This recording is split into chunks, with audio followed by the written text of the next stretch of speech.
তাছাড়া তোমরা এটা কি জানো যে কাকাশি কেন বিয়ে করেনি? তো আজকের ভিডিওতে আমরা কাকাশি সম্পর্কে এমনই 10টি আননোন ফ্যাক্ট সম্পর্কে জানতে চলেছি, যেগুলোর অধিকাংশই তোমরা জানো না। আর যে দুইটা ফ্যাক্টের কথা বললাম ওই দুইটা জানার জন্য লাস্ট পর্যন্ত দেখতে হবে। ভিডিও শুরু করার আগে ডেসক্রিপশনে দেওয়া লিংকে ক্লিক করে আমার ফেসবুক আর ইনস্টাগ্রাম ফলো করে দিতে পারো। So let's start the video.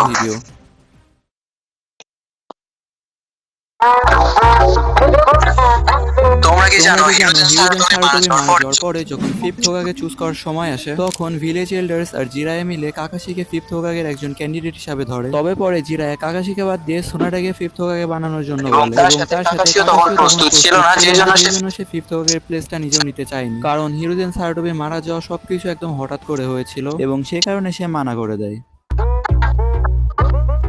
তোমরা কি জানো ফার্স্টের দিকে অ্যানিমেতে কাকাশি একজন সামুরাই হিসাবে ইন্ট্রোডিউস করানোর কথা হয়েছিল, নাকি একজন নিনজা হিসাবে? এমনকি নারুটো রাইটার মাসাশি কিশিমোটো ফার্স্টের দিকে একটা মাঙ্গা লিখতে চেয়েছিলেন যেটা হবে পুরোপুরি সামুরাইদের নিয়ে, কিন্তু পরে তিনি দেখেন শোনেন জাম্পে অলরেডি একটা সামুরাইদের নিয়ে মাঙ্গা আছে, সেই জন্য সে এটাকে একটা নিনজা ভিলেজের কাহিনী হিসাবে তুলে ধরে। এখন তোমাদের কি মনে হয়, নারুটো যদি একটা সামুরাই কাহিনী হতো তাহলে কি হতো? কমেন্টে জানিয়ে যাও। তোমরা কি জানো কাকাশির নাম শুধু একটা নাম না, এরও একটা হিউজ মিনিং আছে। আমরা যেমন জানি কাকাশি নামটা দুইটা শব্দ দিয়ে তৈরি হয়েছে, একটা হলো কাকাশি আর একটা হলো হাতাকে। দুইটা একসাথে করে কাকাশি হাতাকে। তো কাকাশি অর্থ হলো স্কেয়ারক্রো আর হাতাকে অর্থ হলো ফার্মল্যান্ড। তো এই দুইটার মিনিং যদি একসাথে করা হয় তাহলে হয় স্কেয়ারক্রো ইন দ্য ফার্মল্যান্ড। এখন যে ফ্যাক্টটা থাকছে ওইটা হয়তো তোমরা অনেকেই জানো। তো কাকাশি আজ পর্যন্ত 1000-এরও বেশি জুৎসু কপি করেছে। বাট কাকাশি যে শুধু জুৎসু কপি করেছে এমনটা নয়, তার নিজের বানানো দুইটা জুৎসু আছে।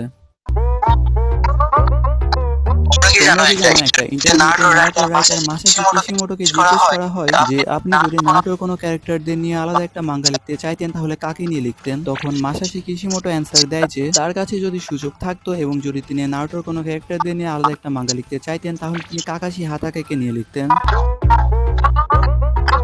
তোমরা কি জানো কাকাশি মোট 5টা মানে সবগুলো চাকরা নেচার ইউজ করতে পারে? পুরো নারুটো সিরিজের মধ্যে অনেক কম শিনোবি আছে যারা মোট 5টা চাকরা নেচার ইউজ করতে পারে। তো এই 5টা চাকরা নেচার গুলো হলো water release, fire release, wind release, earth release এবং লাইটিং রিলিজ। এটা কিন্তু কোনো ছোটখাটো বিষয় না। একটা শিনোবি একটা বা সর্বোচ্চ হলে 2টা চাকরা নেচার ইউজ করতে পারে। যারা সবগুলো চাকরা নেচার ইউজ করতে পারে তাদেরকে এক্সেপশনাল হিসাবে ধরা হয়। সাধারণত কাগে লেভেলের শিনোবি বা কিছু স্পেশাল অ্যাবিলিটি ইউজ করতে পারে, যেমন স্টেজ অফ 6 পাথ, এমন সব শিনোবিদেরই 5টা চাকরা নেচার ইউজ করতে দেখা যায়।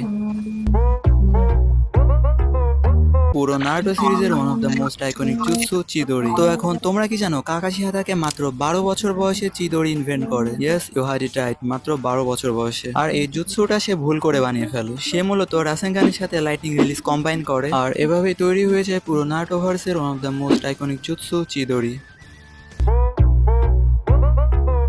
তো এখন আসা যাক কাকাশি মাস্ক কেন পরে। তো একটা স্পিন অফের তথ্য অনুযায়ী যেটার নাম হলো Rock Lee spring time of youth full power ninja chronicles, এখানে বলা আছে কাকাশি যখন ইচাইচা নোবেল পড়তো, যেমন জিরায়ের মেকআউট ট্যাকটিক্স, তখন তার নাক দিয়ে ব্লিডিং হতো। তো সেই ব্লিডিংটাকে লুকানোর জন্য কাকাশি মাস্ক পরতো। সিরিয়াসলি?